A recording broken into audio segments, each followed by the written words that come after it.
G'day folks, everything new under the sun. Well, the story is, I broke my iPad screen, and I did that by dropping it on the floor when I was holding a baby. I had the baby in one hand, the iPad in the other hand, and I was going to drop one of the other, and so thankfully it was the iPad, but it did smash. It was already kind of bent in one side, so I went ahead and I went to eBay, and I got a replacement digitizer for the Generation 2 iPad, and that's what I'm replacing today. Now I got it in this box, nice flat firm box. It came with a whole pile of spudgers. It came with the home button you see there. It came with the little tweezers, um, pry bars, little tiny Phillips screwdrivers that you need. So I didn't use all these bits, but the screwdrivers and the metal spudgers I used. The digitizer itself came bubble wrapped. This is what it looks like. It came with the double-sided sticker as well. That's what that white strip is there. It's got all the double-sided tape that you use to affix the digitizer to the iPad when you put it back together. So this is glass, of course. I was tapping it to make sure. And it's got cellophane on the front and the back. Now here's the iPad before.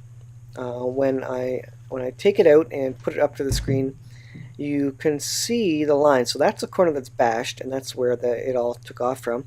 You can see lines in there. Yeah, you can see them pretty good there. There's probably 6 or 8 lines straight up, almost parallel, going all the way across the screen. So the process involves, and you can go to iFixit and other sites to find the specific process, but basically you got to heat up the side with a hot air gun. So I use my wife's blow dryer for that. You heat it up nice and warm, and then in this case I used the metal spudgers, little pry pieces, and stuck 2 in and kind of moved it around and slid it up. Now there are specific places you're supposed to watch out for, because along the bottom, of course, you've got the home button, and so you can't slide it underneath the home button because the home button's kind of protruding through the glass. The other thing at the bottom is the Wi-Fi antenna. Now you'll see near the end that I didn't do it very well, but I actually broke the Wi-Fi antenna, and then when I was putting it back together, I actually didn't solder that piece back on, and I should have. I'm looking at the piece right now in my hands. It's just a little flat metal antenna array, I guess, which goes directly beside the home button. So there you go. If you didn't know where the Wi-Fi antenna was, it's right beside the home button. So if you actually turn your iPad upside down and use it that way, you'll actually get better reception, which I had no idea. I thought it was up near the 3G antenna, which is at the top of mine, where there's a rubberized section. I had no idea that the Wi-Fi antenna was down at the bottom near the home button. So you got to be careful of that, because I broke mine taking this off. And the other thing you need to be careful about is the glass is so shattered. Here I finally free it. See, I'm squinting. The glass is so shattered that the first time I started using the spudger, it was flicking glass shards here and there. So I was using a vacuum cleaner to also clean it up. You want to be very careful because, of course, you don't want the inside of your iPad being full of glass shards and dust. So I was quite, fairly careful, all things considered. Careful for me, anyways. Here's where you use a Phillips screwdriver. I was taking the LCD out. You can see the smashed glass there. You got to take the LCD out so you can take the ribbon cable off, which is underneath the LCD, so you can get the old glass off there. And to get the ribbon cable off, there's little things you got to pull up on the connectors. So here I stuck the glass in. I didn't know that I needed the home button part off the bottom of it before I put it in. But I get that back later once I realize, oh, you're supposed to take this off too. Everything's held together with glue. The home button is basically stuck on the bottom of the screen glass with screw, the digitizer. There are the three batteries, so it's a 3-cell system. So the battery's basically most of the iPad, most of the size of the iPad. Well, and then you got the LCD as well. There you can see the ribbon cable connector. That's the ribbon cable for the LCD, and that's the last one was for the digitizer there. I didn't disconnect the LCD. I think in some of the fix-it videos they do. And I took some time to go ahead and vacuum it out because there's just bits of glass everywhere. It was quite messier than actually I thought. The glass, once it's shattered, it just shatters. And then you also got to really clean the plastic because there's all sorts of glass shards stuck to all the plastic, leftover plastic. You got to scrape up all the plastic there. I also fixed my aluminum corner that was bashed in. That's why I had the pliers there, just to bend that out so that the screen would fit properly. On the iPad 2, there are some plastic I don't know what they are, seals or whatever that kind of go around the glass, and I didn't have that with this. So there was one piece of plastic I just pulled out I didn't use. You can see there I was using a Q-tip to just get the extra pieces of anything that I saw on the screen off, dust or little pieces of glass as well. So here I took the inside of the new Digitizer, there's a cellophane on it, I took that off.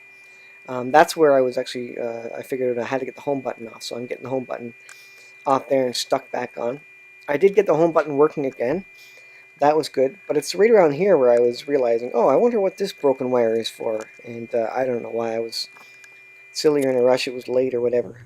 So here you can see I did get it back together. This is before I put the stickers on. You can see the stickers to the right-hand side on that white piece of paper there. I kind of just closed it up just to see if everything would work, make sure the home button would work. At this point, I didn't really care if the home button would work because I can use that 5-finger pinch to do the same. So I think I could have got away with the home button not working if it wasn't working. But you can see it's working perfectly. I can swipe up. There you go. So I just swipe up, swipe down from the top. Everything's working brilliantly. So here's a little demo of it working. This is before, obviously, that I got the double-sided tape in. The glass wasn't held down, so the home button wasn't really working very well there.